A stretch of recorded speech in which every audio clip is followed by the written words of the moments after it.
Welcome back, Hillary Clinton.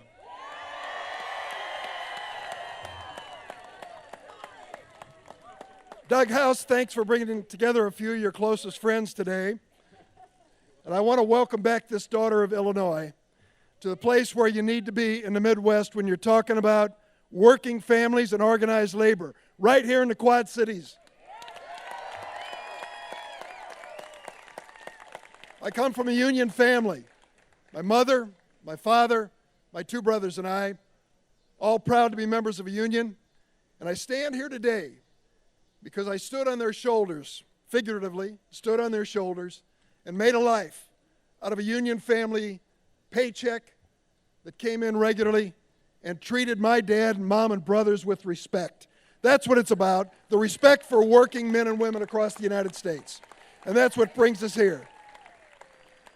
I think about this campaign, and I said to Hillary, can you imagine, it was a year ago that you were here?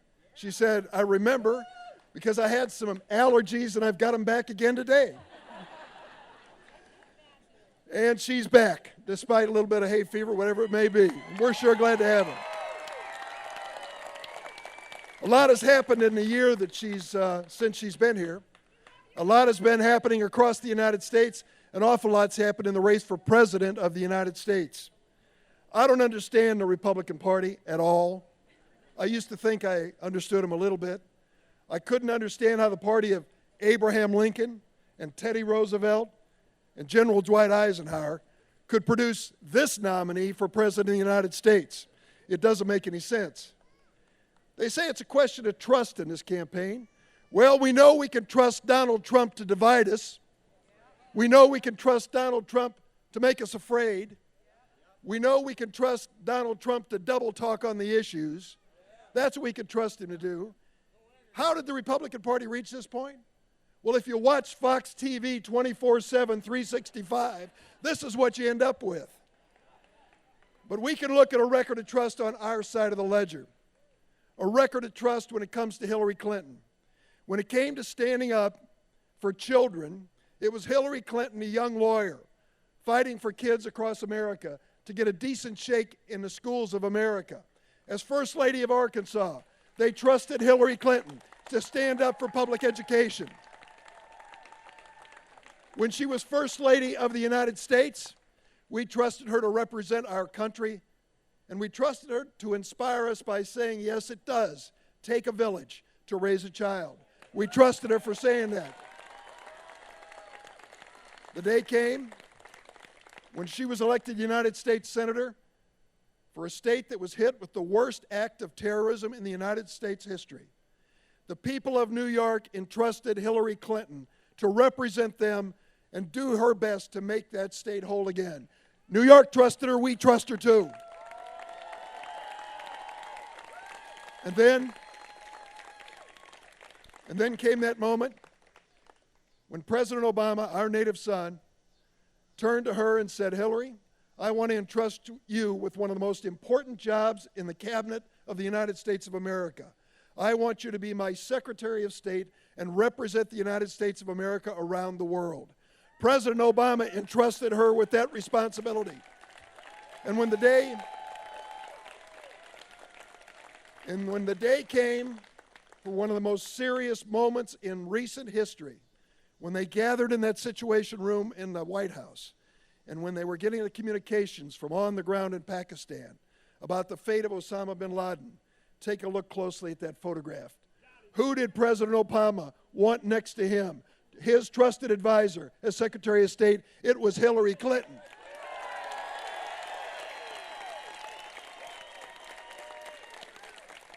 And as a candidate for President of the United States, we trusted her to take the campaign to a level that we would respect, to discuss the issues of the day, and she did it. We entrusted her with the responsibility to put together a convention that united our party, and she did it. I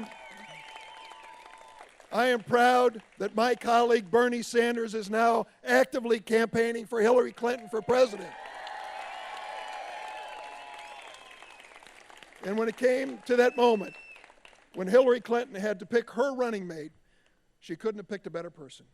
She picked my colleague, and someone you'll get to know even more as this campaign develops, an extraordinarily solid, principled man, Tim Kaine of Virginia, an excellent running mate for Vice President of the United States.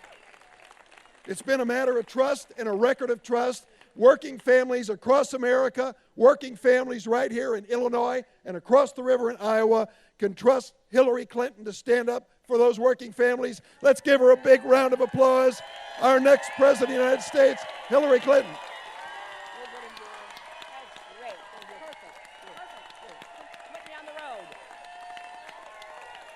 Hello. Wow, thank you all. Thank you.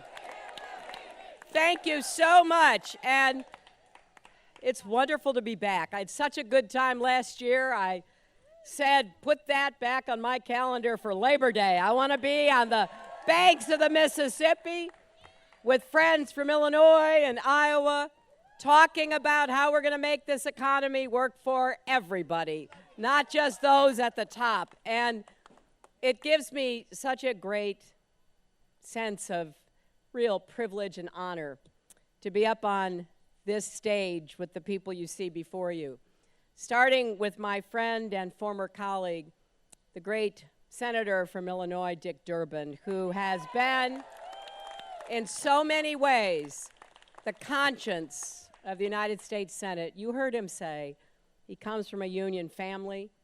He knows what hard work is.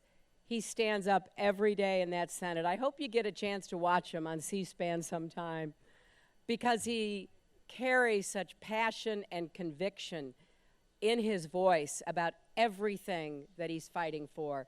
So thanks to our friends from Illinois for sending Dick Durbin to the Senate for all the years and for however long he wants to be there. And please be sure he is joined by Tammy Duckworth as your next senator. Dick reminded me that I endorsed Tammy here last year. I was looking for the right occasion to do that, and I figured right here in her state would be the perfect opportunity. I just can't tell you how much I admire this brave woman, and she's going to bring so much to the Senate, to our national debate about issues that are critical to America's future. So please do everything you can to make sure that Tammy is in the Senate. And let me also recognize and thank your Congresswoman, Cheri Bustos. Thank you. Cheri's already made a great impression in the Congress, and she is working hard every day. She's another keeper. She's somebody who will only do more and more as she is there longer and has the chance to really make things happen for her constituents. I also want to recognize my friend, Congressman Dave Loebsack from across the river, who was here earlier. I don't think I need to remind everybody from Iowa, but please turn out and vote not only for Dave, but vote for Democrats. Vote for Patty Judge for Senate. Vote for other Democrats for Congress. And it's a thrill to be here with three great union leaders, people who I admire and really appreciate the chance to work with and look forward to working with as president.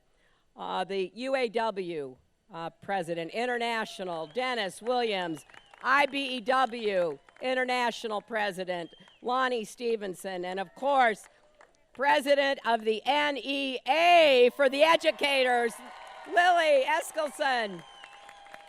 Now, each of these leaders are pretty special people, and I think you know Doug was pretty happy that they're here. He told me, we got 3 international presidents here, and I said, knowing these 3, they're happy to be here. This is not some kind of Labor Day obligation. They are with their members. They're working on behalf not only of those in the union, but we know, it was just proven again last week, that unions not only raise incomes and provide benefits for union members, but because of unions, everybody is better off. And that's a message I'm going to talk about every single day in this campaign.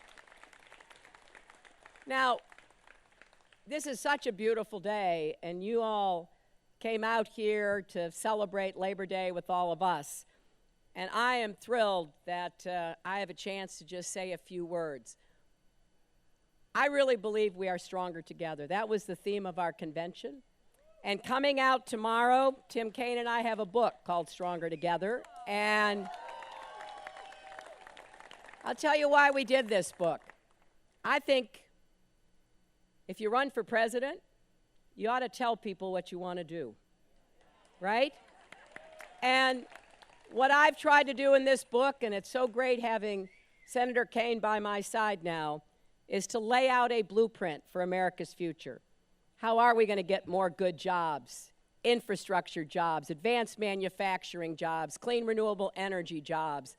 How are we going to make sure that the economy not only is growing and producing more jobs with rising incomes, but is being fair so that people are treated fairly?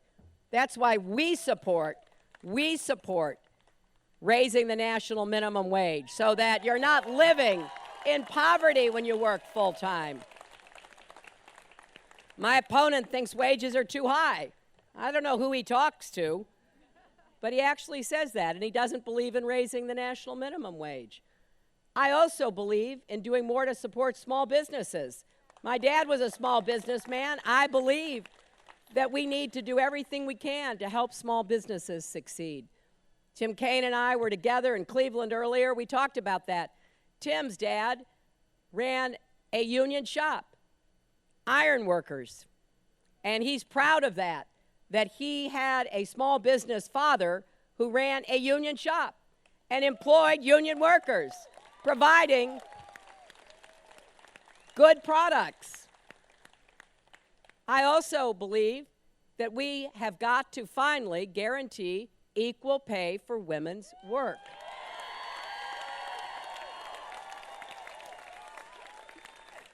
And that's because I believe in fairness. I don't want to see anybody treated unfairly and discriminated against. I don't care who you are. If you're willing to work and do your part, you should be able to get ahead and stay ahead. That is the basic bargain of America. So if you look at this book, which I hope you will, it stands in stark contrast to Donald Trump. He says, "I alone can fix it." Now, the folks I have met during this campaign and for many years before know that we have challenges, know we've got to come together, and believe we have to work together to fix what our problems are. That's my view. I want us to bring people together just the way unions do, just the way people in communities do. And here in the Quad Cities and across the country, we can see proof every day that we have to come together to meet our challenges.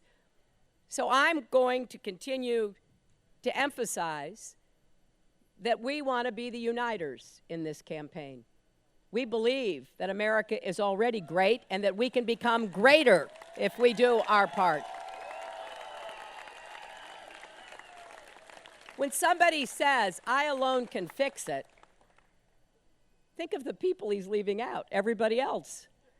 Leaving out our troops on the front lines, leaving out firefighters and police officers who run toward danger, leaving out teachers and educators who do their best to change children's lives, leaving out everybody else. That is his campaign in a nutshell. And what we've got to do in the next 63 days is to present the vision of America we believe in. So we're going to continue to say we're stronger together, we're going to work together, we're going to run a campaign of issues, not insults.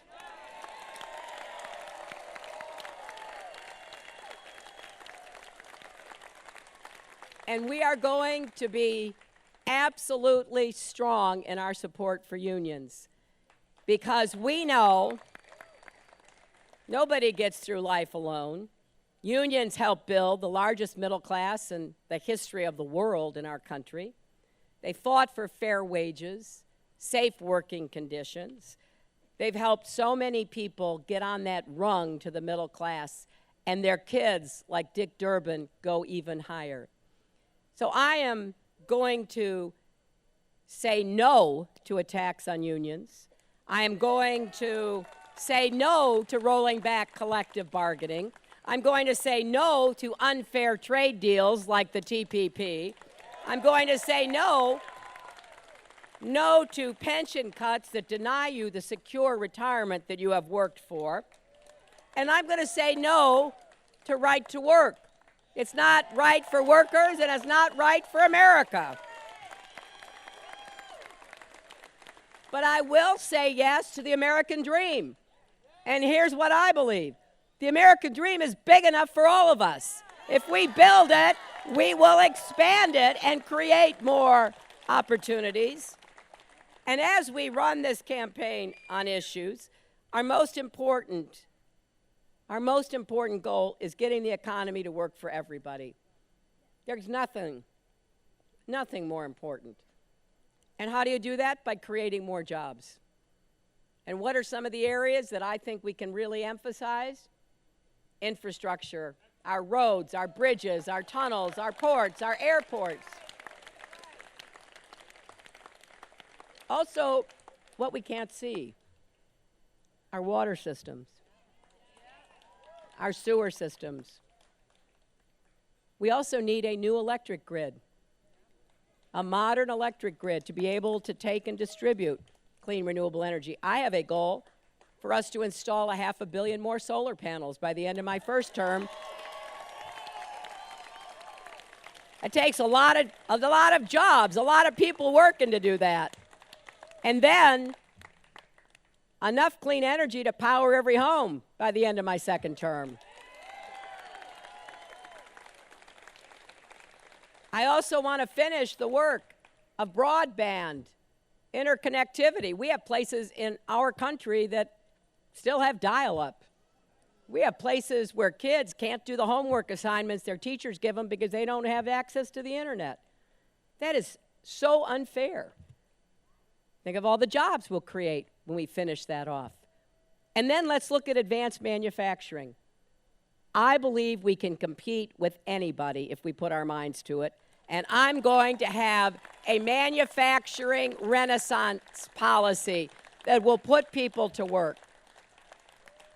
I am so proud that Dennis and Lonnie are here because they've been doing so much to really create the new industries and autos and what the IBEW does in so many important areas of our economy. I want to be your partner. And I think it's especially important to recognize that when the chips were down and the auto industry was on its back, President Obama did the right thing. He saved the American auto industry.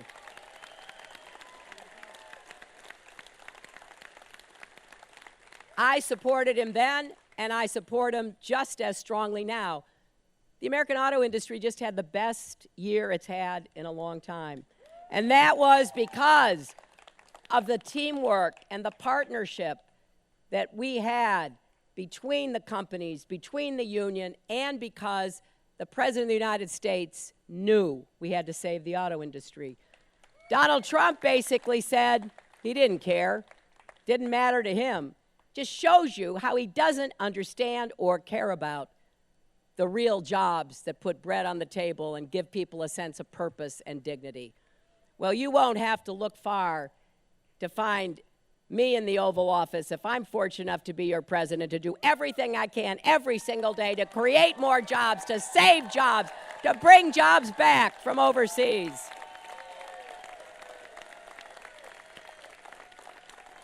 And if you contrast that with Trump, his track record is just the opposite. He actually hired a union-busting firm for one of his hotels in Las Vegas. He built a career out of not paying workers for the work they did. We're talking painters, plumbers, electricians, people who thought it was a big deal working for Donald Trump, one of his resorts, his casinos. He stiffed them. He stiffed small businesses. Like I said, my dad was a small businessman. He printed drapery fabrics. He'd get an order. He'd buy the material. He'd get the silk screens made. I would go sometimes to help him in his print plant. He'd have these long tables. The fabric would be laid out. You would take the silk screen, you'd put it down, you'd pour the paint in, you'd take the squeegee, you'd push it across, you'd lift the screen up, you'd go all the way down, get on the next table, all the way back. Took a lot of time, took a lot of hard work. When he finished, he'd load up the fabrics in his car, and he'd go deliver them. I am so happy he never got a contract from Donald Trump.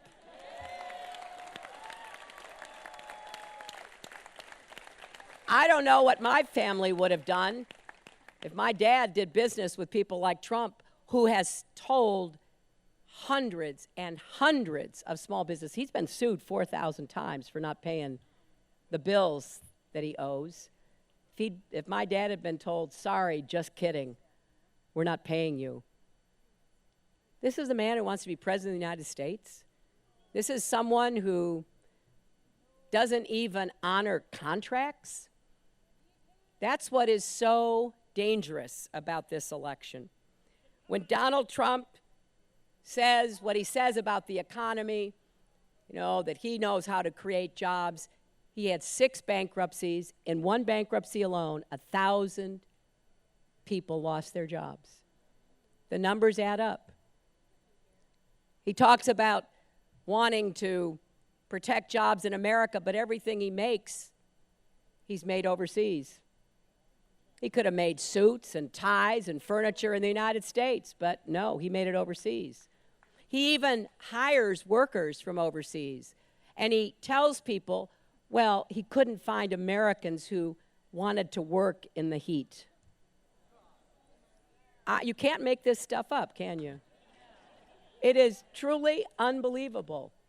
But what's even worse is what he says about foreign policy.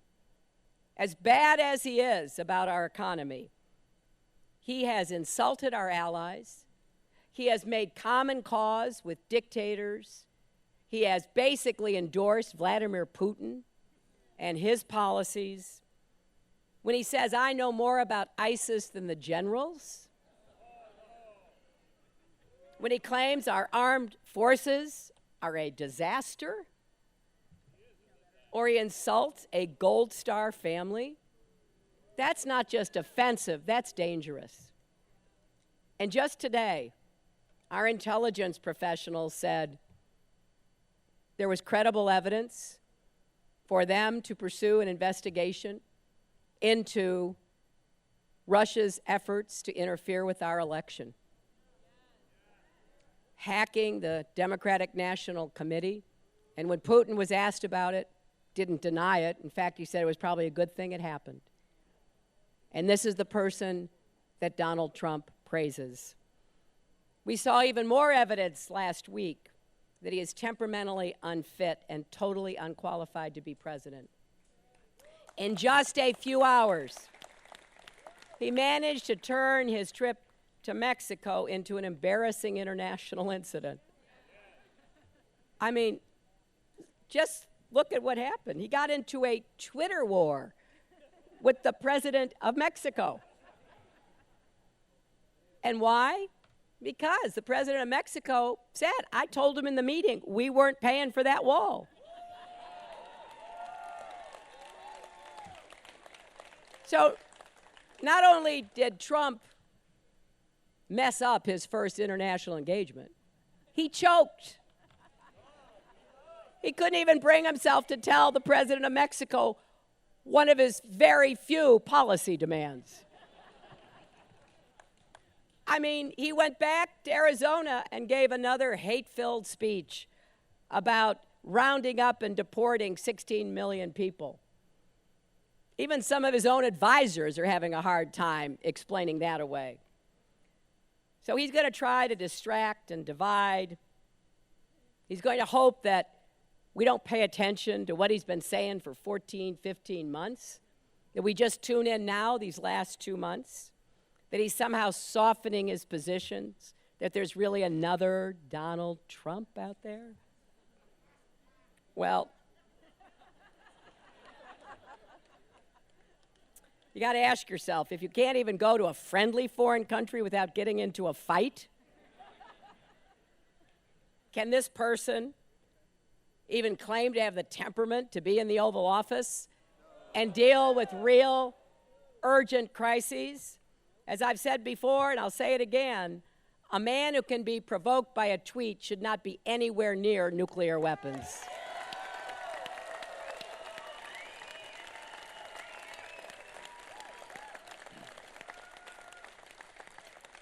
But we have a lot of work to do.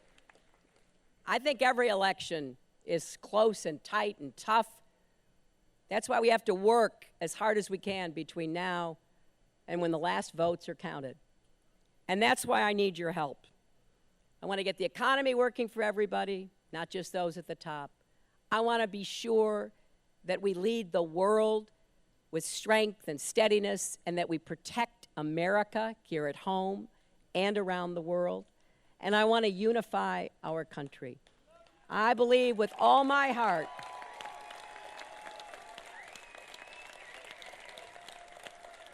that every American must vote, must vote. I see a woman holding a sign. You must vote. Please, it will make a difference. And then she says, I'm a Gold Star daughter. God bless you. God bless you. I spent my life fighting for kids and families. I don't give up. I don't quit. When we didn't get health care reform, I went to work with Republicans and Democrats. We passed the children's health insurance program that insures 8 million kids every year. As Dick said, after we were attacked on 9/11, I worked with Democrats and Republicans to make sure we could rebuild New York and the Pentagon and make sure we were as safe as we possibly could be. This election will determine so much about our future. And one thing I know for sure is we have to start listening to and respecting each other again. We may have differences, that's the American way. But we are stronger together. We can do anything if we put our minds to it. I saw the picture of Mother Teresa that was being held up here, and I was fortunate enough to know Mother Teresa. I was fortunate enough to actually work with her. We didn't agree on everything, but we found common ground. She asked me when I was First Lady to get a home for babies started in Washington so mothers who couldn't care for their babies could take their babies to a safe place and those babies could be adopted.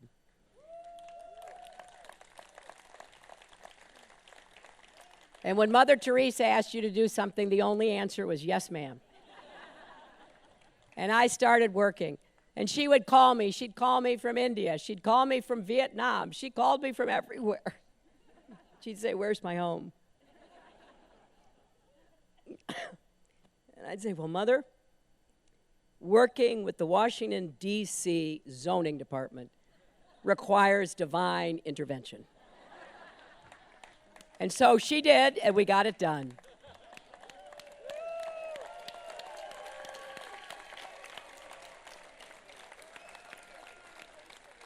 Here's what I hope you will do. I hope you will get involved in this campaign for these last 2 months. I hope you will go to HillaryClinton.com and see how you can work in Illinois, in Iowa. I hope you will text JOIN, J-O-I-N, and go to 47246 to see what you can do. We need everybody involved. There has never been a more important, consequential election in our lifetimes.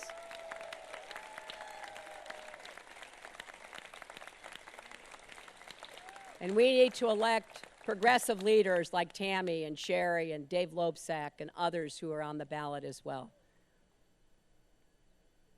I am confident and optimistic about America's future.